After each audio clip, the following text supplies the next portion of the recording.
அந்த மாதிரி ஆக்கிட வரதுக்கும் இன்னைக்கு பொழுது நான் சொல்கிறேன். நான் இனி ரொம்ப கொஞ்சம் கண்டிஷனாக சொல்ல போகிறேன். நீங்கள் கேட்டாலும் சரி கேட்காம உங்களுக்காக வேண்டிதான். அப்படின்னா அப்போ ஆண்டவர் என்னை விட்டு கொடுக்க மாட்டார். கண்டித்து சொல்லதுனால நான் ஒரு குறிப்பிட்ட நபருக்கு ஆண்டவரால் உந்தப்பட்டா இன்னைக்கு எல்லாருக்கும் அந்த செல்லு ஒரு பெரிய பிரச்சனையாக இருக்கு. உண்மையிலே இந்த சபைக்கு நீங்கள் வரதா மனது இருந்தால் உங்கள் செல்லை ஒரு 10 நாளைக்கு ஆண்டு தந்துருங்க. இல்லை நான் நிறைய பேர்கிட்ட நான் கேட்க போகிறேன். ஆமாம், இது வேறு வழி கிடையாது. எப்படினாலும் ஒன்று செய்யணும். உங்கள் செல்லு உங்களுக்கு எதிரி உங்கள் செல்லு தான். ஏன்ட ஒரு 10 நாள் தந்துக்கிட்டு அப்புறம் உங்கள் குணத்தை பார்த்துக்கிடலாம், கண்டுபிடிச்சிடலாம். அப்போ தெரியும் சபையை நீங்கள் நேசிக்கிறது, வசனத்தில் நீங்கள் உண்மையாக இருக்கிறது. அப்படி நான் ஏவப்பட்டு கேட்க தான் போகிறேன். நீங்கள் வருத்தப்பட்டு கோபப்பட்டு நீங்கள் இல்லைன்னா வேறு எந்த சபைக்காவது போங்க. உங்களுக்கு நல்ல ஆரோக்கியமான சபை இதில் நல்லா கிடைக்கும்னா அப்படின்னு சரி, நம்ம ஏதாவது பண்ணி ஆகணும். கர்த்தருடைய கோபத்துக்கு நம்ம ஆளாயிடக்கூடாது. உங்கள் நலனுக்காக சொல்லுகிறேன். சரி, இவர் தானே கேட்குறாரு, உங்கள் மனசு பார்ப்போம். அப்படியாவது நம்ம ஏதாவது வழியில் திடப்படும். எரேமியா 6:27 நீ என் ஜனத்தின் வழியை அறிந்து கொள்ளவும் சோதித்து பார்க்கவும் நான் உன்னை அவர்களுக்குள்ளே துருகமாகவும் அரணாகவும் வைத்தேன். ஊழியக்காரனை பார்த்து ஆண்டவர் சொல்லுகிறார், நீ என் ஜனத்தின் வழியை அறிந்து கொள்ளவும் சோதித்து பார்க்கவும் நான் உன்னை அவர்களுக்குள்ளே துருகமாகவும் அரணாகவும் வைத்தேன். வசனம் இருக்கு. அவர்கள் எல்லாரும் முரட்டாட்டமான அகங்காரிகளும் தூத்தி தெரிகளுமாய் இருக்கிறார்கள். அவர்கள் வெண்கலமும் இரும்புமானவர்கள். அவர்கள் எல்லாரும் கெட்டவர்கள். நானா சொல்றேன், நம்மளை குறித்து வசனம் சொல்லுது. அவர்கள் எல்லோரும் எப்படி இருக்கிறோமா?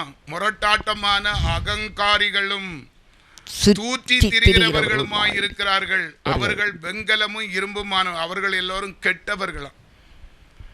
எப்படி அவர் வசனத்தோடு இந்த வசனத்தை உச்சரிக்கிறாரு.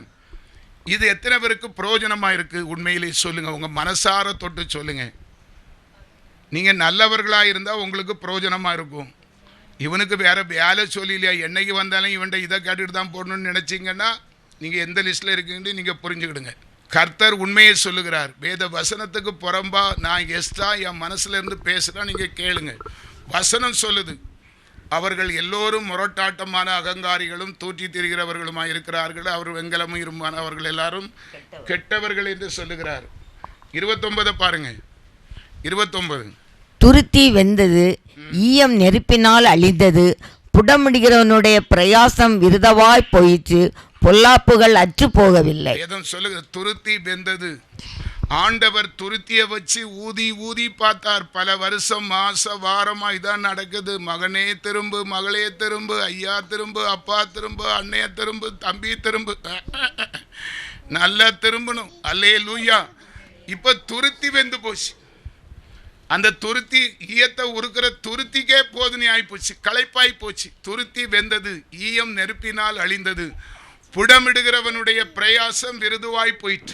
ஆண்டவருடைய யோசனை, அவருடைய அறிவு, அவருடைய நன்மை செய்யணும் என்கிற அன்பு பிரயாசம் விருதுவாய் போயிட்டான். சொல்லி சொல்லி சொல்லி அவரு எனக்கு சொல்லுக்கெல்லாம் நீங்க என்ன அசட்ட பண்ணால என்னுடைய காரியமெல்லாம் விருதுவாய் போயிட்டு, பொல்லாப்புகள் அற்று போகவில்லை. நீ அங்கலாய் ஆழமான சத்தியமா இருக்கிறது. என் பிள்ளைகள்லாம் இதை கேட்கணும். இந்த மெசேஜெல்லாம் என் பிள்ளைகளுக்கு அனுப்பணும். எப்படி இருக்காங்களோ தெரியாது. நானும் நிறைய திருந்தணும். என் மனசு ரொம்ப வேதனைப்படுகிறது. இவ்வளவு ஆழமா இருக்குன்னு எனக்கே தெரியல. இன்னும் சொல்றாரு. எரேமியா 9:26 பாருங்க. என் ஜனமாகிய குமாரத்தியே, நீ ரெட்டை கட்டி கொண்டு சாம்பலிலே புரண்டு ஒரே புத்திரனுக்காக துக்கிறது போல மனம் கசந்து புலம்பு. பாழாக்கிறவன் சடிதியாய் நம்மேல் வருவான். ஆண்டவர் எச்சரிப்போடு சொல்லுகிறார். தேவன் நம்மை வருத்தப்படுத்துவதற்காக, கோபப்படுவதற்கு காரணம் இருக்கு. நீ கெட்டு போகக்கூடாது, வழியில் அழிந்து போகக்கூடாது. சிதறடிக்கிற பாழாக்குகிறவன் உன்னை சுற்றி சுற்றி இருக்கிறான். தெரியுமா உனக்கு? சிதறடிக்கிறவன் உனக்கு முன்பாக வந்து இருக்கிறான். உன் அரணை காத்துக்கொள், இடையே கட்டிக்கொள். ஆண்டவர் சொல்லுகிறார், என் ஜனமாகிய குமாரத்தியை நீ ரெட்டை கட்டி கொண்டு சாம்பலிலே புரண்டு ஒரு புத்திரனுக்காக துக்கிறது போல மனம் கசந்து அழு. இல்லைன்னு சொன்னா உன்னை பாழாக்கிறவன், அவன் இரக்கமில்லாத பிசாசு, சடுதியாய் நம்மேல வருவான். அவர் சொல்லாம சொல்றாரு, எச்சரிப்போடு சொல்றாரு. நீ இப்படியே நவுட்டி நவுட்டி நவுட்டி நவுட்டி அப்படி நழுக்கி நழுக்கி தழுக்கி தழுக்கி மொழுக்கி மொழுக்கி போய்கொண்டு இருந்தா பாழாக்கிற உன்னை அள்ளி அமிக்கிடுவான். ஆபத்து, அதிலிருந்து மீட்டு கொள்ள முடியாது. அதை எச்சரிப்போடு கர்த்தர் சொல்லுகிறார். அல்லேலூயா, அல்லேலூயா. எரேமியா 6:30. அவர்கள் தள்ளுபடியான வெள்ளியைப் போல ஆவார்கள், கர்த்தர் அவர்களை தள்ளிவிட்டார். இந்த வசனத்தை எனக்கு பதிக்க மனசு இல்லை. கடைசி எண்டில் இருக்கிறோம். நானா இருந்தாலும் சரி, என் பிள்ளையா இருந்தாலும் சரி, என் பொண்டாட்டியா இருந்தாலும் சரி, விசுவாச குடும்பங்களா இந்த கடைசி விளிம்பில் உனக்கு கொடுத்திருக்கிற டைம் முடிஞ்சு போச்சு. தள்ளிவிட்டார், அவ்வளவுதான், சீன் முடிஞ்சு. அவர்கிட்ட போய் நியாயம் கேட்கவோ முடியாது. தள்ளிவிட்டார்னா போச்சு. அந்த வசனத்தை நான் பதிவு கூட பண்ணல. வசனத்தை நான் வாசித்தேன், பதிவு பண்ண எனக்கு மனசு இல்லை. ஆனாலும் வசனம் பொய்த்து போகாது. வசனம் தள்ளிவிட்டாருன்னா கடைசி அவர் சவுலை தள்ளிட்டார். சாமுவேல் எவ்வளவோ கெஞ்சி பார்த்தான். ஆண்டவரே, நான் அபிஷேகம் பண்ணின சவுல், நான் தள்ளிவிட்டவனுக்காக நீ ஏன் புலம்பிக் கொண்டு இருக்கிற? அடுத்த காரியத்தை பார். தள்ளிவிட்டார். ஜாக்கிரதை, அந்த கடைசி காரியத்துக்கு அவருக்கு ஆளாக்கிறாதீங்க. அந்த கட்டாயத்துக்கு அவரை சங்கடப்படுத்தி விட்டுறாதீங்க. சவுலை தள்ளிவிட்டார் என்று வேதம் சொல்லுகிறது. தள்ளிவிட்டார்னா போச்சு. அது பிறகு அங்க அப்செஷனே கிடையாது, தயவே கிடையாது. முடிஞ்சு. எச்சரிப்போடு சொல்லுகிறேன். அல்லேலூயா சொல்லுங்க. பாருங்க, அப்போ நம்ம இதுக்கெல்லாம் காரணம் புடமிடுகிறார். அப்படிதான் நம்ம எல்லாம் நம்ம வசனத்தை வாசித்தோம். அப்படித்தானே? காரணம் என்ன தெரியுமா? அப்பாவுக்கு ஒரே ஒரு ஆசை. அதை நான் ஆரம்பத்தில் சொல்லிறேன். ஆண்டவரை தவிர நீ யாரையும் நேசிக்கிறது கர்த்தர் விரும்ப மாட்டார். எத்தனை பேருக்கு தெரியும்? ஆண்டவரை தவிர அவருடைய பிள்ளைகள் அவரை மட்டும்தான் விரும்பணும்னு விரும்புறார். உங்களுக்கு கேட்கறதுக்கு கொஞ்சமா இருக்கா? நீ நினைக்கிற, ஐயே இது என்ன உலகத்துல எவ்வளவு கவர்ச்சியாக இருக்கு, மினிக்கிட்டு வந்து யூடியூப்ல காணிக்கிறது, அதெல்லாம் விரும்பாம எப்படி? இந்த நவநாகரிக காலம் அதுக்கு பின்னால ஓடிரு. அப்படியே அதால ஒரு பாதாளத்துக்கு. தேவன் வசனத்தை நீங்க உறுதியா பிடிக்கணும். என்னதான் நீ விரும்பணும்னு சொல்லிட்டாருங்க. வசனம் இருக்குது, நான் போடுறேன் பாருங்க. மத்தேயு 10:37. தகப்பனையாவது தாயையாவது என்னிலும் அதிகமாய் நேசிக்கிறவன் எனக்கு பாத்திரன் அல்ல. மகனையாவது மகளையாவது என்னிலும் அதிகமாய் நேசிக்கிறவன் எனக்கு பாத்திரன் அல்ல. என்ன சொல்ல போறீங்க? இதுக்கு அர்த்தம் என்ன? நீ என்னத்தான் நேசிக்கணும்னு சொல்ற? தாயை, உன் தகப்பனை விட, உன் சகோதரனை விட, உன் பிள்ளையை விட, உன் கணவனை விட, உன் மனைவியை விட என்னத்தான் நேசிக்கணும்னு கர்த்தர் சொல்ற. அப்ப அவரை விட்டுக்கிட்டு நம்ம அடுத்ததை நேசிச்சா நமக்கு என்ன விழும்? அடிதான் விழும். பிரியமானவர்களை, கொஞ்சம் யோசனை பண்ணு. வார்த்தையில எவ்வளவு வீரியம் அடங்கி இருக்கிறது, எவ்வளவு மகத்துவம் அடங்கி இருக்கிறது. கடிந்து கொள்ளுகிற உபதேசம் உன்னை உருவாக்கும். இதுல மட்டும் நீ பாஸ் பண்ணிட்டேன்னு வச்சுக்க, உன்னை யாராலும் அசைக்க முடியாது, எந்த கொம்பனாலையும் முடியாது. கஷ்டம் உன் வாழ்க்கையில எட்டி பார்க்காது, வறுமை நெருங்காது, துன்பம் துயரம் நினைக்கவே வேண்டாம். இதுல நீ பாஸ் பண்ணணும். தகப்பனையாவது தாயாவது என்னிலும் அதிகமாய் நேசிக்குதா? என்னிடத்தில் நீ பிறகு பாத்திரன் அல்லன்னு சொல்லிட்டாருப்பா. உன் தாயை விட தகப்பனை விட என்னதான் நேசிக்கணும்னு சொல்லிட்டாரு. அதையே இப்படி சொல்லிட்டாருன்னா நீ உலக சிற்றின்பத்துக்காக அப்படி பறிச்சு பார்த்துட்டு இருந்து வேதம் வாசிக்கிற நேரத்தில் எப்படி இருக்கும் கடுப்பு? ஆண்டவருக்கு வசனத்தை உணர்த்து.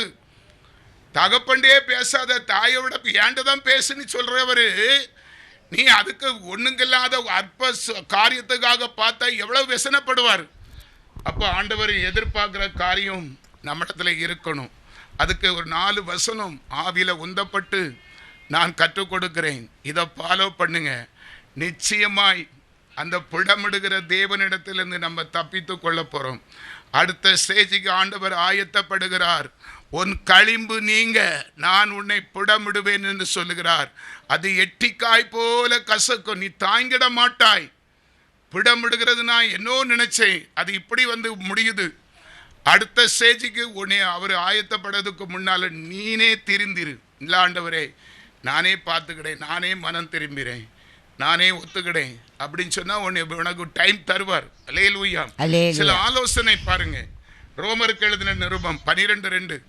நீங்கள் இந்த பிரபஞ்சத்திற்கு ஒத்த வேஷம் தெரியாமலும் தேவனுடைய நன்மையும் பிரியமும் பரிபூர்ணமான சித்தம் இன்னதென்று பகுத்தறியத்தக்கதாக உங்கள் மனம் புதிதாகிறதுனாலே மறுரூபமாகுங்கள். தீர்மானம் எடுங்க.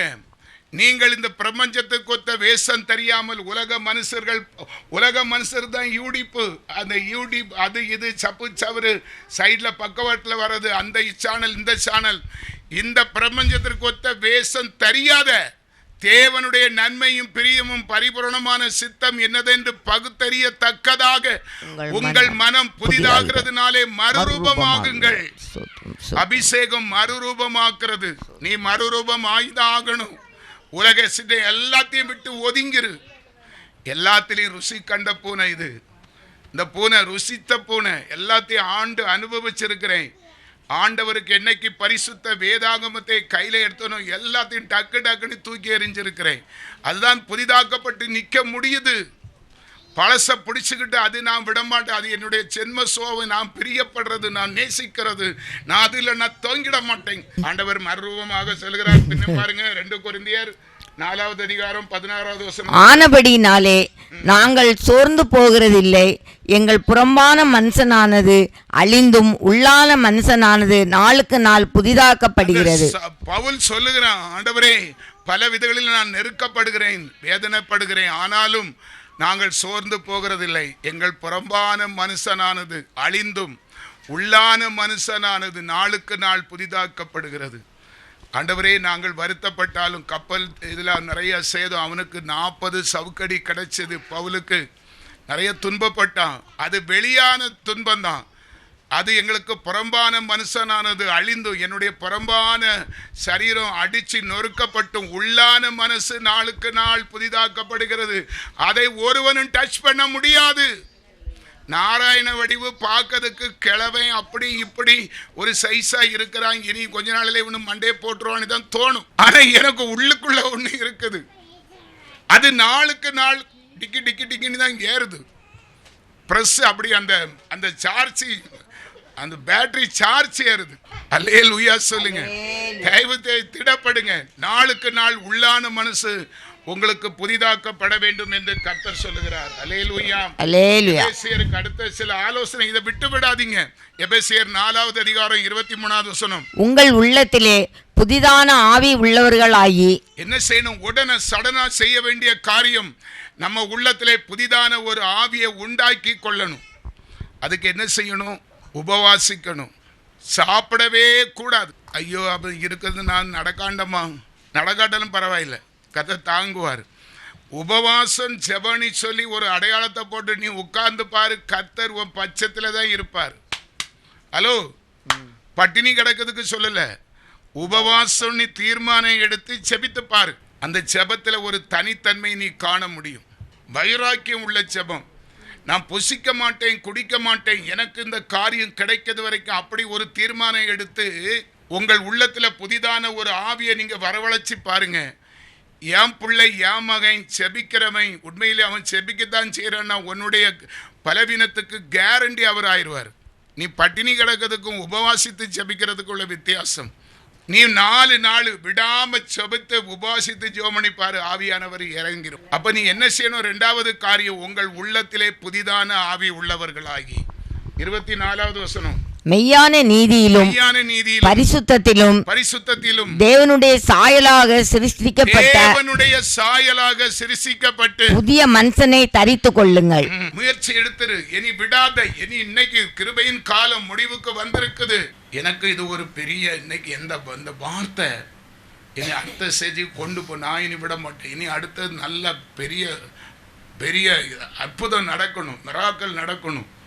வியாதிசர்கள்லாம் எழும்பி ஓடணும், முடவர்கள்லாம் நடக்கணும். பஸ் ஸ்டாண்டில் போனால் ஒரு அற்புதம் நடக்கணும், மீன்கடைக்கு போனால் ஒரு அற்புதம் நடக்கணும், காய்கறி அங்கே போனால் ஒரு அப்படி இதில் நான் அடுத்த ஸ்டேஜுக்கு நான் முயற்சி எடுக்கிறேன். நீங்கள் கேட்குறவங்க எப்படி இருந்தாலும் அல்லேலூயா பொருத்தனை சொல்லி, அல்லேலூயா பொருத்தனை.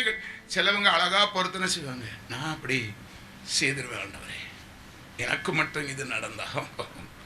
அப்படி பிச்சு காத்துல விட்டுருவேன் ஆண்டவரே. அப்புறம் பொருத்தனை எல்லாம் அப்படி அங்கே இருக்கட்டு. அல்லேலூயா. அவர் செய்யலைல்ல, நம்ம தான் செய்யறதுக்கு நம்ம தானே தடைக்கல். அல்லேலூயா. மெய்யான நீதியிலும் மெய்யான உண்மையிலும் மெய் உண்மையான உண்மையிலும் பரிசுத்தத்திலும் தேவனுடைய சாயலாக சிருஷ்டிக்கப்பட்ட புதிய மனுஷனை தரித்துக் கொள்ளுங்கள். மெய்யான உண்மை. எந்த கபடத்துக்கு என் இருதயத்தில் இனி இடம் இல்லை. எந்த அசுத்தத்துக்கு, எந்த ஆகாத சம்பாசனைக்கும், தேவன் அல்லாத உறவு எனக்கு தேவையில்லை. அது நண்பரா இருக்கலாம், பெரிய சிநேகிதியா இருக்கலாம், அப்பாற்படி அந்த இனி ஆண்டவருக்கு தான் என்னுடைய நேரம். பொருத்தனை இன்னைக்கே பண்ணு. பொருத்தனை நிறைவேற்றி சோத்திரங்கள் செலுத்துவேன், ஆராதிப்பேன் ஆண்டவரை. ஒரு முடிவெடுத்து தரித்து கொண்டு பாருங்கள். என்ன இருக்கு அந்த வசனம்? 30 போடுங்க. 30 எபேசியர் 4:30. அன்றியும் நீங்கள் மீட்கப்படும் நாளுக்கென்று முத்திரையாக பெற்ற தேவனுடைய பரிசுத்த ஆவியை துக்கப்படுத்தாதீர்கள். எங்க ஆவி எங்க இருக்கு துக்கப்படுத்துறதுக்கு? அப்படித்தானே சொல்ல போறீங்க? ஆவியை அவித்து போட்டிருக்கீங்க, தரிசனத்தை அவிச்சிட்டீங்க. தரிசனம் தந்தாரா இல்லையா? உங்க மனசை தொட்டு சொல்லுங்க. இந்த இடத்துல அநேகவருக்கு ஆண்டவர் தரிசனம் கொடுத்திருக்கிறார். நீங்க இல்லைன்னு சொன்னா அது பாவம். தரிசனம் பெற்ற நீங்க தரிசனத்தை அவிச்சிட்டீங்க. அடுப்புல வச்சு சுட்டு கரிச்சு தூக்கி தூர போட்டுட்டீங்க. அன்றியும் நீங்கள் மீட்கப்படும் நாளுக்கென்று முத்திரையாக பெற்ற தேவனுடைய பரிசுத்த ஆவியை துக்கப்படுத்தாதீங்க. துக்கப்படுத்தினதுக்கு பதிலாக நிறைய கிரையும் கொடுங்க, அள்ளுங்க, கதறுங்க, ஒப்பு கொடுங்க, பொருத்தனை செய்யுங்க. ஆண்டவர் என்னிடத்திலே வர வரைக்கும் நான் எந்த காரியத்திலும் ஈடுபட மாட்டேன். அதான் பொருத்தனைகள் நிறைவேற்றி சோத்திரங்கள் செலுத்துவேன், ஆராதித்து உம்மை பாடுவேன். நம்புங்கப்பா. கடைசி நிமிஷத்துல ஒரு வாய்ப்பு இன்னைக்கு ஆண்டவர் கொடுத்திருக்கிறார். தீத்து புஸ்தகத்திலையும் இருக்கு. தீத்து 3:5 பாருங்க. நாம் செய்த நீதியின் கிரியைகளின் நிமித்தம் அவர் நம்மை ரட்சியாமல் தமது இரக்கத்தின்படியே மறு ஜென்மம் ஒழுகினாலும் பரிசுத்த ஆவியினுடைய புதிதாக்குதலினாலும் நம்மை ரட்சித்தார். ஒரு அல்லேலூயா சொல்லுங்க. எப்படிங்க நம்மளை ரட்சித்தார்? எப்படி ஆண்டவருடைய பிள்ளைங்கிற ஒரு அடையாளத்தை போட்டு இருக்கிறார். கிறிஸ்தவள் என்று சொல்லி நம்ம செய்த நீதியா சொல்லுங்க, இல்ல கிரியைகளா? நீங்க செய்த பெரிய தாளந்தையா? இல்லவே இல்லை. நாம் செய்த நீதியின் கிரியல் நிமித்தம் அவர் நம்மை ரட்சியாமல் தமது இரக்கத்தின்படியே மறு ஜென்ம முழுக்கினாலும் பரிசுத்த ஆவியினுடைய புதிதாக்குதலினாலும் நம்மை ரட்சித்திருக்கு. பெற்றுக்கொண்ட அபிஷேகத்தை இழந்து விட்டு அப்போ ஒரு அனாதை போல இருக்கிறீங்கம்மா, இருக்கிறீங்க ஐயா.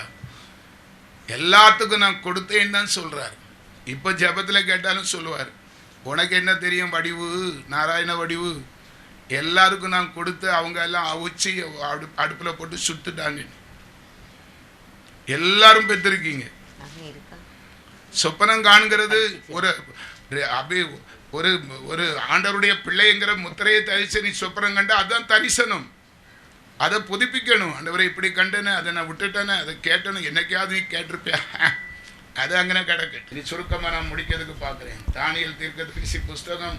இனி பழையபடியும் புடமிடுகிற அநேகர் சுத்தமும் வெண்மையும் ஆக்கப்பட்டு புடமிடப்பட்டவர்களாய் விளங்குவார்கள். வெண்மையாக்கப்பட்டு புடமிடப்பட்டவர்களாய் விளங்குவார்கள்.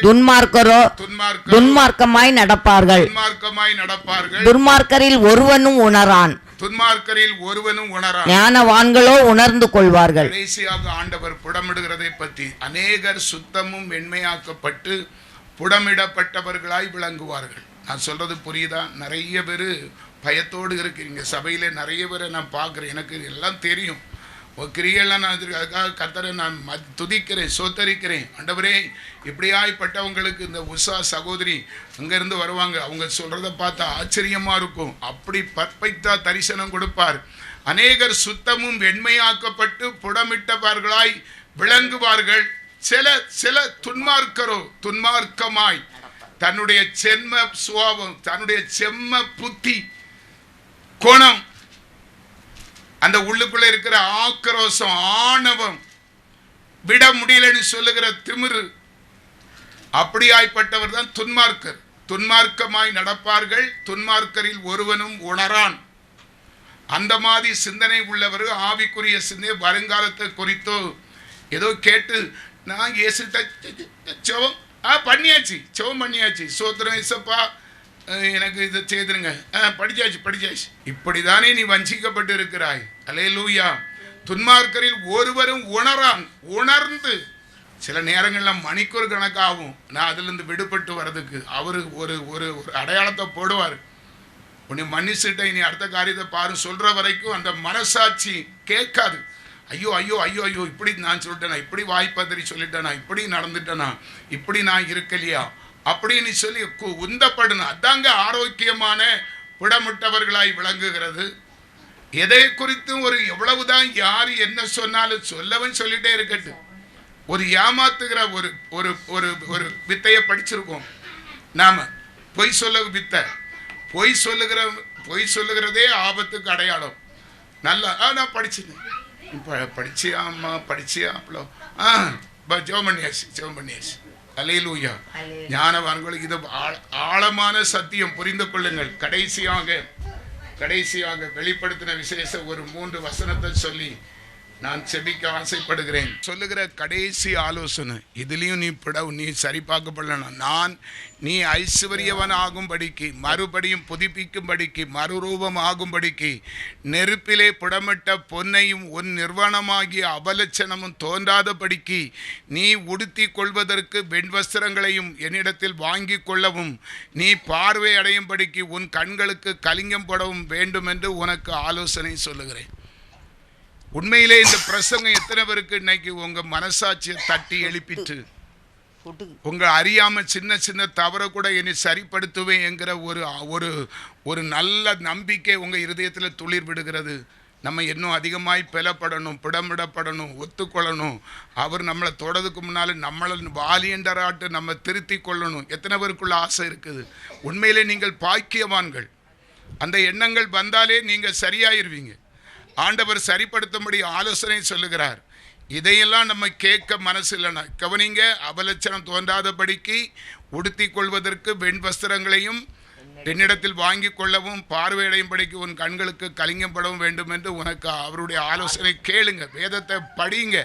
பேசுவார், நிச்சயம் பேசுவார். அந்த 19 வெளிப்படுத்தின விசேஷம் 3:19 பாருங்க. நான் நேசிக்கிறவர்களையோ அவர்களை கடிந்து கொண்டு சிச்சிக்கிறேன். ஆகையால் நீ ஜாக்கிரதையா இருந்து மனம் திரும்பு. உன்னுடைய ஆயுசு நாட்களில் நிறைய சம்பவம் நிறைவேறாமல் இருப்பது தான் சிச்சை. நான் சொல்றதை கொஞ்சம் கவனிங்க. மனுஷன் வர விருத்தி அடையணும், ஆசீர்வதிக்கப்படணும். அந்த ஆசீர்வாதம் தடைப்படுதுன்னா ஏதோ ஒரு மனுஷரால நம்ம தடைப்படுகிறோம். ஆண்டவர் சொல்லுகிறார், நான் நேசிக்கிறவர்களோ அவர்களை கடிந்து கொண்டு சிச்சிக்கிறேன். சில பேர் கர்த்தரை சிச்சிக்கிறார். நீ மனம் திரும்ப நின்று, நீ இப்ப வந்திருக்க இடத்துல நின்று நீ செய்த காரியத்தை பார்த்து மனம் திரும்பினா உன்னை சிச்சை உன்னை விட்டு நீங்கிரும். உனக்கு எதிர்பார்க்கிற காரியம் தானா வரும். நீ தேடி அலைய வேண்டிய அவசியம் இல்லை. நீ புலம்புகிறாய், எனக்கு காரியம் வாய்க்கல. நீ சிச்சைக்கு உள்ள இருக்கிறாய். நீ மனம் திரும்பி அந்த சிச்சையிலிருந்து நீ பெறப்பட்டுட்டேன்னா காரியம் வாய்க்கப்படும். ஆண்டவர் சொல்கிறார், கடிந்து கொண்டு சிச்சித்து கொண்டு இருக்கிறேன். ஆகையால் நீ ஜாக்கிரதையாக இருந்து மனம் திரும்ப. கர்த்தர் கொடுக்க சிச்சையை அவர்கிட்ட மாற்றி மறைச்சி எதுவுமே நமக்கு கிடைக்காது. எந்த ஊழியக்காரனும் கட்டத்தை தட்டி பறித்து வாங்கி உங்களுக்கு கொடுக்க முடியுமா? யாராலையும் அப்படி நடக்கவே நடக்காது. நீ ஊழியக்காரனை நம்புகிற அளவுக்கு நேசராகிய தேவனை நம்பு. ஊழியக்காரனை 2வது ஆண்டவரை நம்பு. அல்லேலூயா. அந்த 20வது வசனம் பதிக்க முடியல. 20வது வசனத்தை வாசிங்க பார்க்கலாம். இதோ வாசல் படியிலே நின்று கதவை தட்டுகிறேன். வாசிங்க. வெளிப்படுத்தின விசேஷம் 3:20. இதோ வாசல் படியிலே நின்று தட்டுகிறேன். ஒருவன் என் சத்தத்தை கேட்டு கதவை திறந்தால் நான் அவனோடு போஜனம் பண்ணுவேன். அவரும் என்னோட போஜனம் பண்ணுவார். இன்னைக்கு ஆண்டவர் நம்மிடத்துல இப்போ கடைசியாக விடமிடுகிற தேவன். உன்னை வாசல் படியிலே நின்று கதவை தட்டுகிறேன் என்று கர்த்தர் சொல்லுகிறார். அல்லேலூயா. நீ உன் வாசல் இதயத்தை திறந்து, இனி அம்மா சொன்னா, அப்பா சொன்னா, ஆத்தா சொன்னா நீ பார்க்காம உனக்கு உரியத மாமிசத்தெல்லாம் ஒதுக்கி தூர வச்சுக்கிட்டு, உனக்கு ஆகாது செல்லெல்லாம் கொஞ்ச நாளைக்கு என்னையும் சேர்த்துதான் அவ்வளோ ஒரு செல்லையும் தந்துட்டு போறீங்களா? நம்பவே மாட்டீங்க. அங்கிருந்து என்ன ஒரு பேக்ரவுண்டு கேட்குது. எல்லாரும் நம்ம வளருவோம். ஏன் சொல்லியும் உங்கள்கிட்ட தாரு நம்ம எல்லாம் ஒரு ஒரு ஒரு பெரிய டபுளில் கெட்டியா ஒரு ஓரத்தில் வச்சிருவோம். அதை எடுத்து விலைக்கு ஒன்றும் கொடுக்க மாட்டேன், நீங்கள் கவலைப்படாதீங்க.